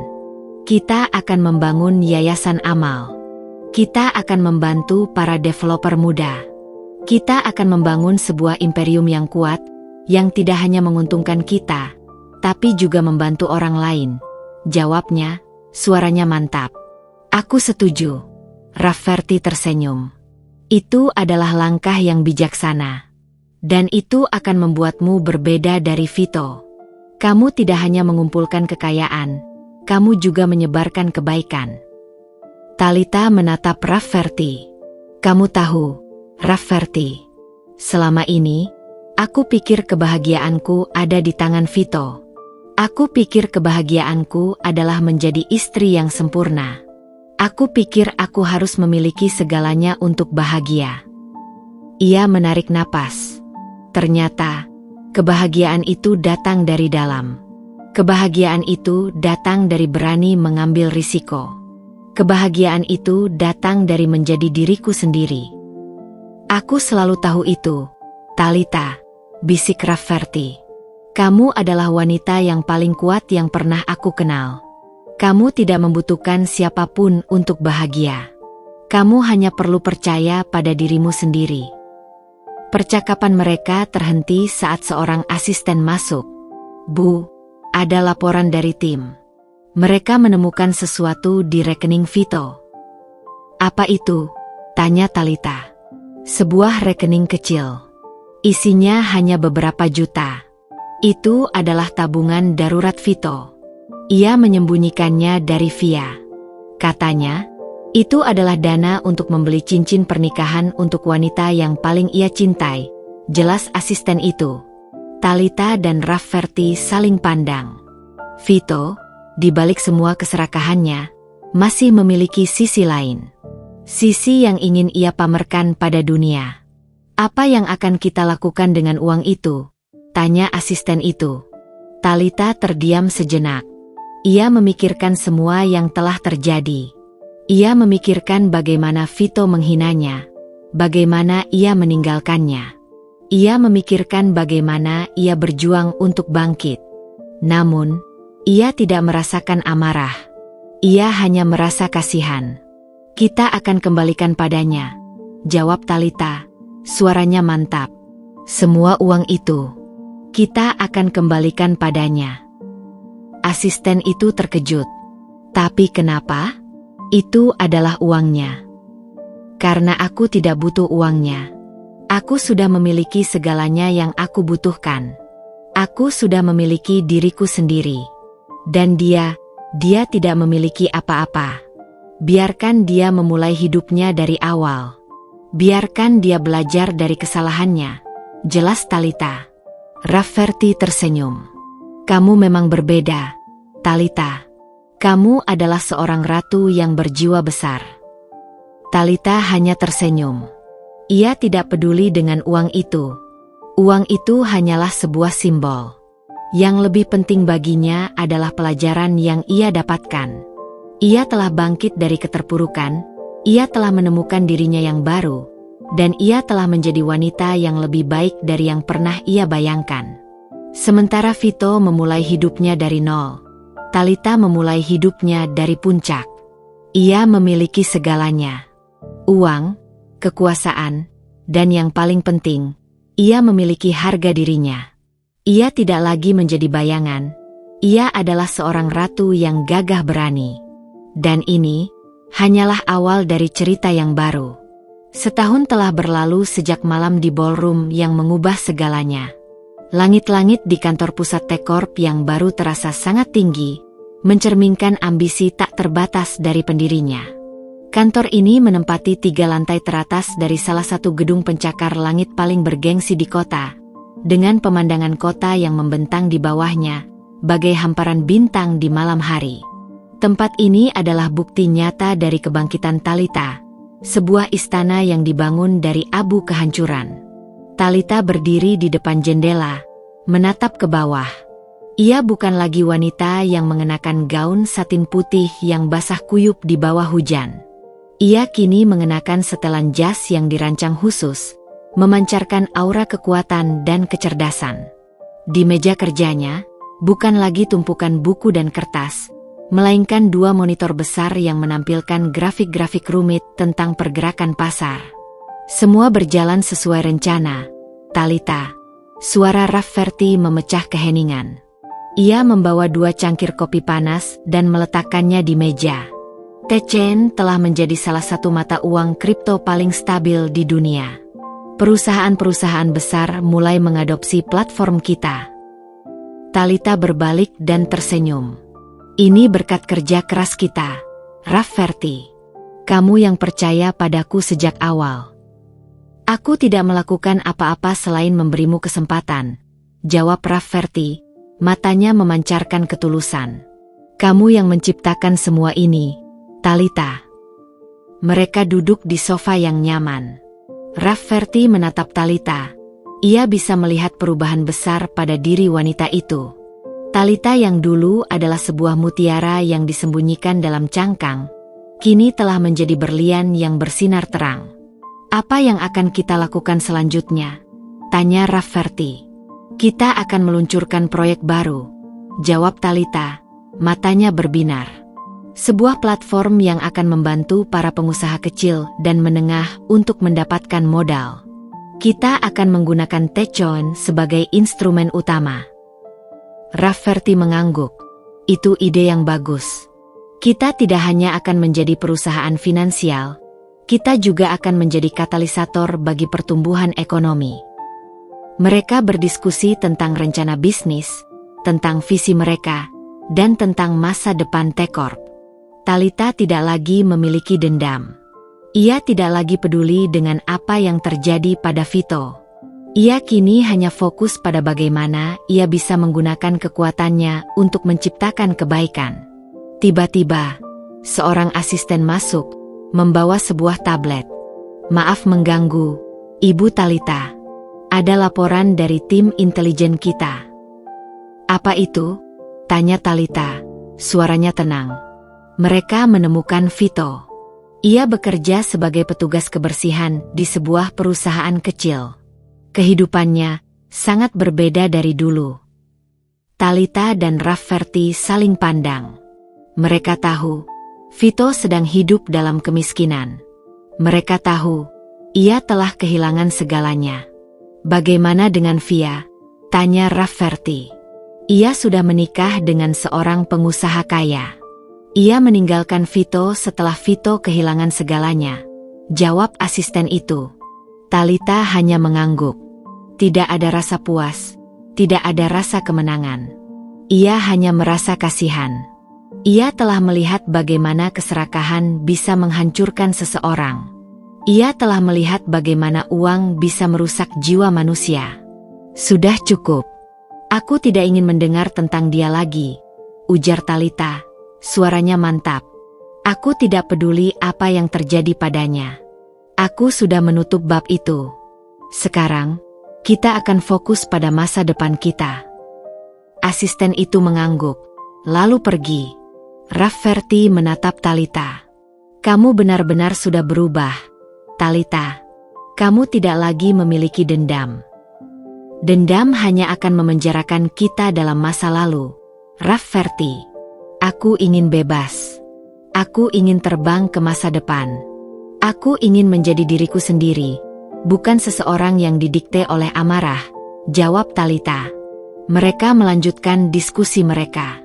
Mereka berbicara tentang proyek baru, tentang yayasan amal yang akan mereka bangun, dan tentang bagaimana mereka bisa menggunakan kekayaan mereka untuk mengubah dunia. Malam semakin larut. Talita dan Rafferty berdiri di depan jendela, menatap ke bawah. Mereka adalah 2 orang yang datang dari 2 dunia yang berbeda. Tapi kini, mereka berada di puncak yang sama. Rafferty, bisik Talita. Terima kasih. Untuk apa? Untuk segalanya. Untuk percaya padaku. Untuk tidak pernah meninggalkanku. untuk menjadi temanku, dan untuk menjadi lebih dari seorang teman.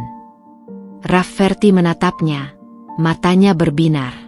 Aku juga, Talitha. Kamu adalah wanita yang luar biasa. Kamu adalah inspirasi bagiku. Kamu adalah ratu yang gagah berani. Mereka tidak lagi berbicara tentang bisnis, tentang uang, atau tentang kekuasaan. Mereka hanya berbicara tentang perasaan mereka. Talitha, yang dulunya adalah istri yang naif dan setia, kini telah menemukan cinta yang sejati. Cinta yang tidak didasarkan pada uang atau status, tapi pada rasa hormat, kepercayaan, dan dukungan yang tulus. Mereka akhirnya menemukan kebahagiaan mereka. Kebahagiaan yang tidak mereka cari dalam uang, melainkan dalam satu sama lain. Sebuah kebahagiaan yang jauh lebih berharga dari sekadar uang. Dan ini adalah akhir dari babak ini. Babak tentang kebangkitan dan penemuan diri. Kisah ini tidak lagi tentang Vito. Pria itu telah menghilang dari kehidupan Talitha, tenggelam dalam penyesalannya sendiri. Babak ini adalah tentang kebahagiaan sejati Talitha dan Rafferty, tentang bagaimana mereka berdua membangun T-Corp menjadi sebuah imperium yang kokoh, bukan hanya dalam hal finansial, tetapi juga dalam hal kemanusiaan. T-Corp, yang didirikan oleh Talitha dan Rafferty, tidak hanya fokus pada teknologi finansial. Mereka juga mendirikan sebuah yayasan yang bernama Talitha Foundation. Yayasan ini didedikasikan untuk membantu para pengusaha muda yang memiliki ide-ide brilian, tetapi tidak memiliki modal. Mereka memberikan bantuan dana, bimbingan, dan dukungan penuh. Kita akan bantu mereka, Rafferty. Kita akan berikan mereka kesempatan yang dulu tidak aku miliki, kata Talitha suatu pagi, saat mereka sedang meninjau proposal-proposal dari para pengusaha muda. Aku tahu, Talitha, kamu punya hati yang besar. Dan itulah yang membuat T-Corp berbeda dari perusahaan lain, jawab Rafferty, matanya memancarkan kekaguman. Talitha dan Rafferty tidak hanya menjadi mitra bisnis, tetapi juga menjadi pasangan hidup. Cinta mereka tumbuh dari rasa hormat, kepercayaan, dan dukungan yang tulus. Mereka tidak lagi berbicara tentang balas dendam.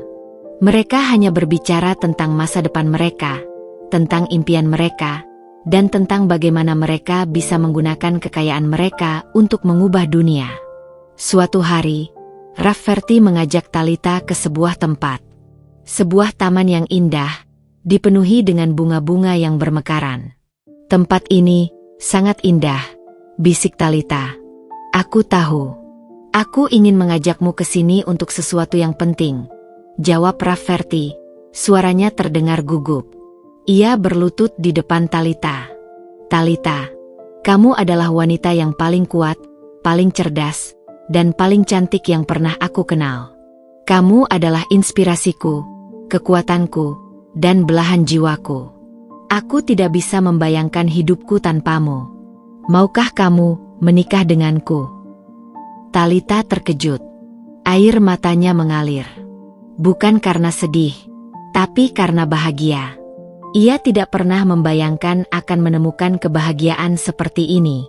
Rafferty tidak hanya mencintainya sebagai seorang wanita, tetapi juga mencintainya sebagai seorang individu yang memiliki mimpi dan ambisi. Ya, Rafferty. Ya, aku mau menikahimu, jawab Talitha, suaranya bergetar. Rafferty bangkit, memeluk Talitha erat. Aku mencintaimu, Talitha. Aku akan mencintaimu selamanya. Talitha membalas pelukannya. Aku juga, Rafferty. Aku juga mencintaimu. Mereka menikah di sebuah upacara sederhana, hanya dihadiri oleh keluarga dan teman-teman terdekat. Talitha tidak lagi menginginkan pesta mewah atau gaun pengantin yang megah. Ia hanya ingin menikahi pria yang mencintainya dengan tulus. Setelah menikah, mereka terus membangun imperium mereka. T-Corp menjadi salah satu perusahaan teknologi terbesar di dunia. Mereka meluncurkan berbagai inovasi, membantu ribuan orang, dan mengubah dunia finansial menjadi lebih baik. Talitha dan Rafferty adalah pasangan yang sempurna. Mereka saling melengkapi, saling mendukung, dan saling menginspirasi. Talitha tidak lagi harus bersembunyi di balik bayangan. Ia kini adalah seorang ratu, seorang pemimpin, seorang wanita yang telah menemukan kebahagiaannya yang sejati. Pada suatu malam, Talitha dan Rafferty duduk di balkon penthouse mereka, menatap keindahan kota. Mereka telah berhasil membangun hidup yang mereka impikan. "Kamu tahu, Rafferty," kata Talitha, "dulu aku pikir kebahagiaanku adalah menjadi istri yang sempurna. Aku pikir kebahagiaanku adalah memiliki segalanya." "Dan sekarang?" tanya Rafferty, memeluk Talitha erat. "Sekarang aku tahu, kebahagiaan itu bukan tentang uang atau status. Kebahagiaan itu adalah tentang menemukan dirimu sendiri, tentang menjadi orang yang lebih baik, dan tentang menemukan seseorang yang mencintaimu apa adanya," jawab Talitha. Mereka berciuman. Malam itu, di bawah bintang-bintang yang bersinar, mereka tahu bahwa mereka telah menemukan akhir bahagia yang mereka impikan. Dan ini adalah akhir dari babak ini, babak tentang kebahagiaan yang sejati. 5 tahun berlalu. T-Corp kini telah menjadi salah satu konglomerat teknologi dan finansial terbesar di dunia. Namanya terpampang di langit-langit gedung-gedung pencakar langit di berbagai belahan dunia. Talitha, yang dulu adalah istri yang diremehkan, kini adalah seorang CEO yang dihormati, seorang visioner yang namanya sering disebut-sebut di forum-forum ekonomi global. Di sampingnya, selalu ada Rafferty, sang suami yang setia, yang kini menjabat sebagai CEO. Mereka tidak hanya membangun sebuah perusahaan, mereka membangun sebuah imperium. Suatu sore, Talitha dan Rafferty berdiri di sebuah balkon di salah satu gedung tertinggi di New York. Di bawah mereka, kota itu tampak seperti permadani cahaya. Talitha memegang tangan Rafferty, merasakan kehangatan yang telah menjadi bagian tak terpisahkan dari hidupnya. "Kamu tahu, Rafferty," bisik Talitha, matanya menerawang ke kejauhan. "Dulu, aku pikir kebahagiaan itu adalah memiliki semua yang dimiliki Vito. Rumah mewah, mobil, status sosial. Aku pikir itulah yang disebut sukses." Rafferty memeluknya dari belakang. "Dan sekarang aku tahu, sukses itu bukan tentang apa yang kamu miliki, tapi tentang siapa kamu. Aku menemukan diriku sendiri. Aku menemukan kekuatanku. Aku menemukan kebahagiaanku." Mereka berdua telah melalui banyak hal. Mereka tidak hanya membangun imperium, mereka juga membangun keluarga. Mereka mengadopsi 2 anak, seorang putra dan seorang putri, yang kini menjadi pusat dari dunia mereka. Mereka mengajarkan anak-anak mereka tentang kejujuran, kerja keras, dan pentingnya berbagi. "Ayah, Ibu, lihat, aku berhasil membuat robot yang bisa mengambil buku," teriak putra mereka, berlari menghampiri mereka. Talitha dan Rafferty tertawa. Mereka tidak lagi berbicara tentang bisnis, tentang uang, atau tentang kekuasaan. Mereka hanya berbicara tentang keluarga mereka. Rafferty menatap Talitha. "Kamu adalah ratu yang paling luar biasa, Talitha. Kamu tidak hanya menguasai dunia, kamu juga menguasai hatiku." Talitha tersenyum. "Dan kamu adalah pangeranku. Kamu yang telah membantuku menemukan jalan pulang." Vito, di sisi lain, masih hidup dalam penyesalan. Setelah kehilangan segalanya, ia mencoba untuk memulai hidupnya dari nol. Namun, ia tidak bisa. Ia terlalu sombong, terlalu serakah. Ia selalu menyalahkan orang lain atas kegagalannya. Ia menyalahkan Talitha, ia menyalahkan Via, ia menyalahkan dunia. Ia tidak pernah menyadari bahwa ia adalah satu-satunya yang harus disalahkan. Hidupnya penuh dengan kesulitan. Ia bekerja sebagai petugas kebersihan, tinggal di sebuah apartemen kecil, dan hidup dalam kesepian. Ia tidak memiliki siapapun. Teman-teman lamanya menjauhinya. Via meninggalkannya. Ia hanya memiliki kenangan pahit tentang masa lalunya. Suatu malam, ia melihat sebuah berita di televisi. Berita tentang Talita dan Rafferty. Berita tentang T-Corp. Ia melihat mereka berdua, tersenyum bahagia, dikelilingi oleh anak-anak mereka. Hati Vito terasa sakit. Bukan karena cemburu, tapi karena penyesalan. Ia telah membuang permata yang paling berharga. Ia telah membuang wanita yang mencintainya dengan tulus. Ia telah membuang kebahagiaannya sendiri. Vito mematikan televisi. Ia tidak bisa melihatnya lagi. Ia menyadari bahwa ia tidak hanya kehilangan uang. Ia kehilangan kehormatan. Ia kehilangan harga diri. Ia kehilangan segalanya. Kembali ke balkon di New York. Talita dan Rafferty berdiri di sana, saling berpegangan tangan. Mereka tahu, mereka telah menemukan akhir bahagia yang mereka impikan. Sebuah akhir yang tidak didasarkan pada uang atau kekuasaan, tetapi pada cinta, rasa hormat, dan dukungan yang tulus. Ini belum berakhir, bisik Talita, karena setiap hari adalah awal yang baru. Setiap hari adalah kesempatan untuk menjadi orang yang lebih baik. Dan setiap hari, aku akan mencintaimu lebih dari sebelumnya. Rafferty tersenyum. Mereka berciuman di bawah langit malam yang bertabur bintang. Kisah ini berakhir dengan sebuah janji. Sebuah janji untuk selamanya. Dan mereka tahu, mereka telah menemukan kebahagiaan abadi.